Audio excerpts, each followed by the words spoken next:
Hello, I'm KEYPOUR from Tallinn University of Technology, the Department of Law, and I'm going to talk about the impact of energy transition on the energy security perception of us. So, before we start, we need to understand what the energy transition means. Technically, we have already had two transitions from the oil era to the gas era, which was not very much fulfilled, and even before that, from the coal era to the oil time. It means that we have switched our energy system from a very coal-based to oil-based, and then we tried to make it very much utilizing natural gas. Each change from one energy carrier to other one was known as a transition. For example, in the coal era, under the influence of industrial revolution, our energy consumption jumped severely, and then we needed to have new energy source, which was the endogenous coal. And then during the World War I, almost, we can think about the transition started from coal to the oil, especially because the UK perceived its decision of changing its navy fuel from coal to oil as a key point of its victory in the World War I. And then, in the course of time, when we go forward, we can see that there was also another transition, especially after the World War II, when we could succeed to protect the Caucasus oil resources from Nazi Germany domination, and then we reached to the first and second oil shock. Then we started thinking about alternative resources. So we started using or thinking about using the nuclear energy, which was not successful, and then especially after the collapse of Soviet Union, we started thinking about natural gas, which was supposed to be to lead us to a cleaner energy system, because natural gas is known as the cleanest fossil fuel energy carrier. But then this, of course, didn't happen as much as we expected. But anyway, this can be considered also another unfulfilled energy transition. Nevertheless, we are talking about another energy transition which is very much different than the transition from coal to oil or from oil to natural gas, which didn't happen. And that's the reason, because when we wanted to replace, for example, nuclear power plants instead of the coal-fired power plants, all the thing we expected was that the government or who was ruling this change to come and replace a nuclear power plant instead of a coal-fired one. So all I, as a consumer, could feel in my home was to see the impact on my energy bill without feeling that the electricity that comes to my home either is being produced by coal or by the nuclear. However, the current energy transition that is being discussed and addressed, especially by the EU policymakers or all around the world, is going to change our energy system much more thoroughly. Let's discuss on this in a bit more details. The current energy system is very linear. It means that more or less we can distinguish a segregation between different actors. Who are consumers, they are only and merely the consumers.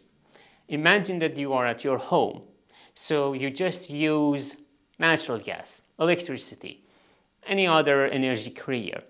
So hypothetically, you do not contribute in energy transportation, transmission, or you do not contribute to energy production. But when we switch to a decarbonized energy system, and especially a renewable-based energy system, you can use solar panels on top of your roof. So during the time that you need electricity, you have high demand, you can use your own generated electricity.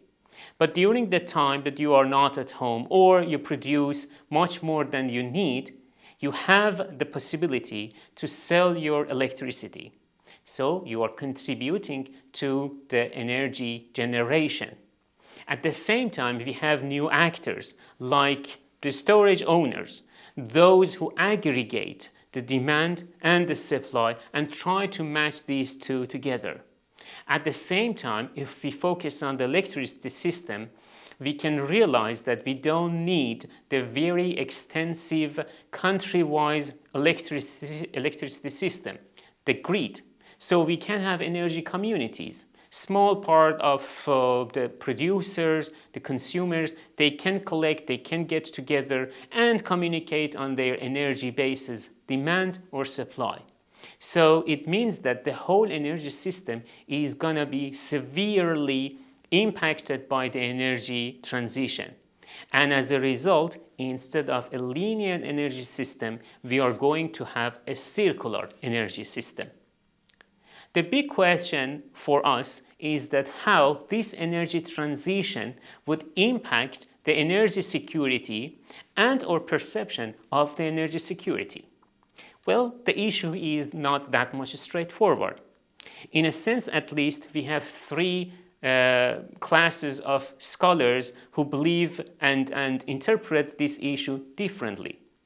At first, we have those, let's call them optimistic scholars, who believe that the less, especially in European Union, we are dependent on the external energy suppliers, the oil and gas, we are more and more safe. We don't need Russian gas. We don't need oil from the Western Asia, for instance, and we can stand our own feet. But at the same time, some believe exactly the opposite. They argue that although we are getting rid of Russian gas, but because of the electricity, because of electrification, we would need much more batteries, like for the electric cars. And unfortunately, the very critical element of batteries, the rare earth materials, lithium, etc., they are coming still from outside the European Union, mainly. And they come from, for example, African continent, those countries and those facilities that are being dominated by China. So we are switching from dependence to Russian gas to China's dependency, and it's not good at the same time. Some even believe that we are exposing our electricity grid and infrastructure to cyber attacks because energy transition means more digitalization as well.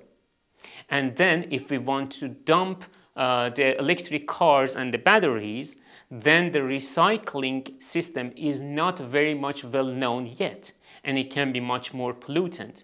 So instead of carbon emission, we are switching to rare earth material pollution, and it's not good. However, some other scholars remain so-called very agnostic. They say there are many other issues that are coming that we don't know even what they are, and even for the current issues we don't have a very clear answer to. For example, if there are many petrostates like in the Western Asia and they are using the oil revenue for their development, what would happen to them if they don't have the petrodollars? Would they be more stable or unstable? And if they are more unstable, what would be the implication of that for the rest of the world? What would happen for some very energy international organizations like OPEC or GCF? What would their role? How these new roles, or even disappearing, would impact the geopolitical situation of the world? Or, for example, would energy transition and becoming more independent because of the formation of energy communities make any political implication for those regions in the European Union or whole the Europe to become more dependent and autonomous even politically? Would there be any implication of this for us security-wise? These are the big questions that remain open for discussion yet. And at the end, there are the beliefs that arguing that the energy security perception and its elements among different definitions, the 4A definition elements would be changing from one perception to another. So availability, which used to be the concern about finite essence of fossil fuel, would turn to conquering on intermittency issues because still renewables are intermittent. Also, the considerations of accessibility would change from geopolitical concern to access to geographically bound renewables. And at the same time, acceptability, which was a consideration that made us worried about the environmental consideration and encouraging us to carbon offsetting, would be changed to carbon neutrality. And at the end, affordability, which was about the inexpensive and stable external markets, would change to the perception of a balance between importing electricity, for instance, or using the endogenously produced electricity, even though it is more expensive. But at the end, all in all, one thing is very clear, that our perception of energy security, which was obtained and work based on a very fossil fuel energy system, is going to change if the energy transition is fulfilled to a carbon neutral energy system. Thank you very much.